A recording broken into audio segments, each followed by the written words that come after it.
할렐루야. 오늘 이 영상은 마태복음의 말씀을 이제 묵상하기 시작하셨고, 우리 생명의 삶 스케줄을 보면 아마 4월 부활절 앞 4월 초까지 저희가 이제 마태복음의 말씀을 묵상하게 되는데요. 우리가 앞으로 거의 3개월 동안 함께 묵상하게 되는 마태복음을 여러분들이 조금이라도 잘 이해하실 수 있도록 준비하는 그러한 개요 영상입니다. 여러분, 이미 마태복음의 말씀 묵상이 시작되었지만 이 영상을 통해서 좀 더 큰 그림을 그리실 수 있고, 또 무엇에 우리가 좀 더 신경을 쓰고 집중을 해야 하는지 여러분 다시 한번 이해하시면서 여러분들의 말씀 묵상에 도움이 좀 될 수 있기를 기도하겠습니다. 마태복음은 우리가 잘 알고 있는 것처럼 신약 성경의 가장 첫 번째 책입니다. 사복음서에 가장 먼저 등장하는 그러한 책인데요. 그 이름에 나와 있는 것처럼 이 마태복음의 저자는 예수님의 제자 마태 사도입니다. 이 마태 사도가 유대인들을 위해서 쓴 그러한 복음서다라고 할 수 있는데요. 재밌는 것 중에 하나는 다른 복음서와는 달리 마태는 자신을 마태복음의 저자로 소개하면서 자신을 세리였다라고 그렇게 소개합니다. 여러분 잘 아시는 것처럼 그 세리라는 직업이 존경받는 직업, 사람들이 부러워하는 직업이 아니었던, 오히려 손가락질 받던 그러한 직업이었기 때문에 굳이 그것을 밝힐 필요가 있었을까?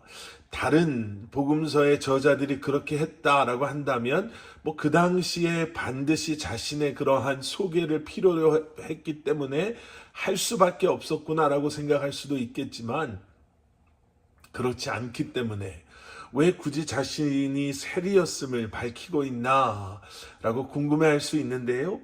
마태는 자신을 그렇게 소개하면서 본인이 예수님을 만나기 전에, 본인이 예수님의 제자가 되기 전에 어떠한 삶을 살았었는가를, 어떠한 사람이었는가를 아주 겸손히 하지만 분명히 간증처럼 고백하고 있는 것입니다. 이 영상 마지막에 왜 이것이 중요한가를 잠깐 말씀드릴 텐데요. 자, 그러면 마태복음을 쓴 이유, 목적은 무엇인가? 한마디로 요약한다면 예수님께서 구약에서 약속된 바 메시아로 이 땅에 임하신 그리스도이심을 증명하기 위해 쓰여졌다라고 할 수 있습니다.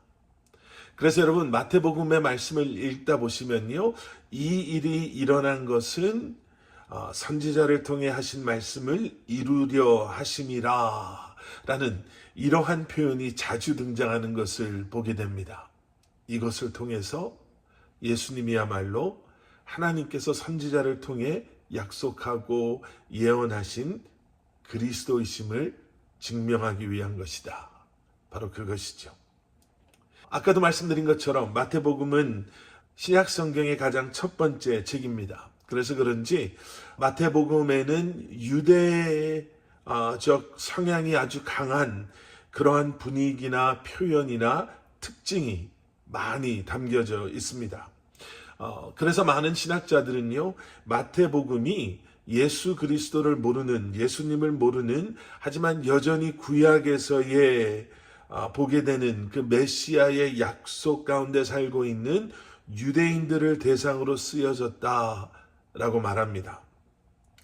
마태복음의 시작이 예수님의 족보와 함께 시작이 되잖아요.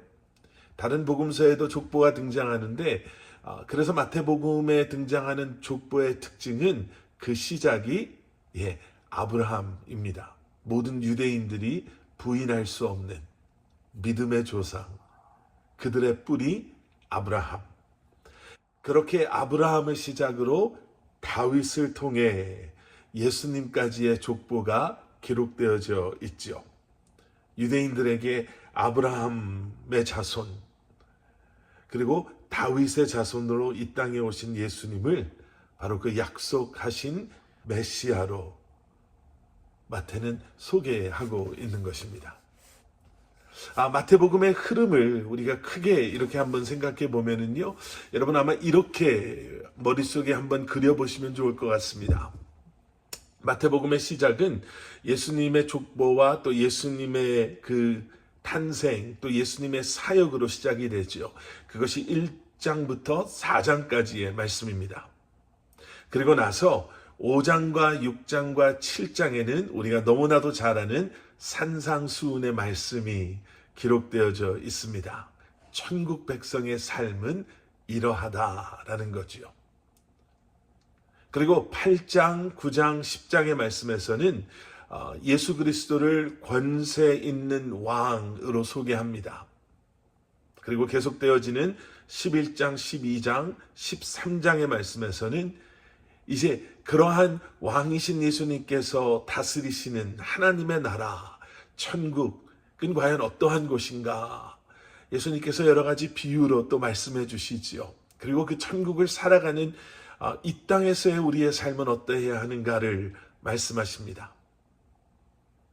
그리고 마태복음 이제 후반부로 들어가면서 14장부터 20장에서는 제자들을 훈련하시는 예수님에 대한 말씀이 이제 기록되어져 있고요. 그리고 21장부터 27장은 이제 십자가를 향해 나아가시는 예수님, 그리고 그 안에서 일어나는 수많은 그 마지막 예수님의 가르침들이 이 땅에서의 가르치심이 담겨져 있습니다. 그리고 마지막 28장은 예수 그리스도의 부활과 그리고 부활하신 예수 그리스도를 기다리며 살아가는 우리의 사명이 무엇인지를 마태복음에서는 기록하며 마태복음이 마무리됩니다. 마태복음에서 우리가 혹시라도 가질 수 있는 오해는 이런 것 같습니다. 말씀드린 것처럼 그러면 마태복음은 유대인들을 위한 복음, 그래서 우리와는 좀 상관없는 그러한 복음서가 아닙니까? 라고 혹시 생각하실 수 있는데요. 그래서 제가 처음에 마태는 자신을 세리라고 소개하고 있습니다 라고 말씀드렸죠. 그리고 제가 영상 마지막에 다시 한번 이 말씀을 우리가 보겠습니다 라고 말씀드렸었는데요. 마태는 자신이 세리라고 말하면서 분명히 이렇게 말합니다. 나는 유대인이었지만 유대인들의 손가락질 받을 만큼 그렇게 더럽고 추한 죄인의 삶을 살았던 사람입니다. 그런데 그런 내가 예수님을 만남으로 나의 모든 죄와 부끄러움으로부터 자유함을 얻었고 예수 그리스도를 통해 나는 하나님의 자녀가 될 수 있는 은혜와 축복을 경험한 사람입니다. 마태복음은 분명히 유대인들을 생각하며 마태가 쓴 복음서가 맞습니다.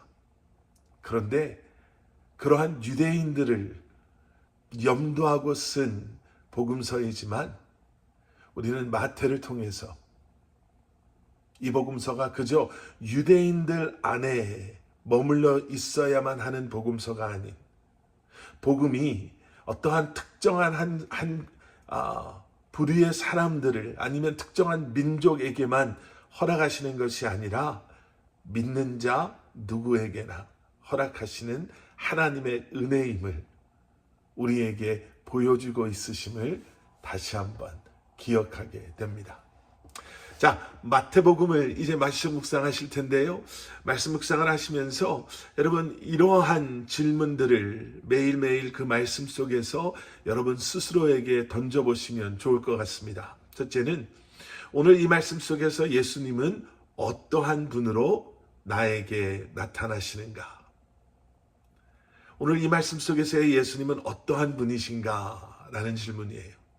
그리고 두 번째는 예수님께서는 오늘 나에게 어떠한 초대, 어떠한 말씀, 어떠한 삶, 어떠한 약속 앞으로 나를 초대하고 계시는가?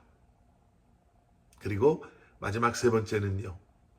오늘 내 삶 가운데 내가 적용할 수 있는 말씀은 무엇인가? 여러분 이 세 질문을 매일 말씀과 함께 여러분 스스로에게 질문하심으로 말씀이신 주님 앞에 매일매일 더 가까이 나아가시는 마태복음의 말씀을 통해서 구원자로 우리의 삶 가운데 임하신 주님을 다시 한번 깊이 묵상하시고 만나시고 교제하시는 그러한 시간이 될 수 있기를 여러분들과 함께 기도하겠습니다.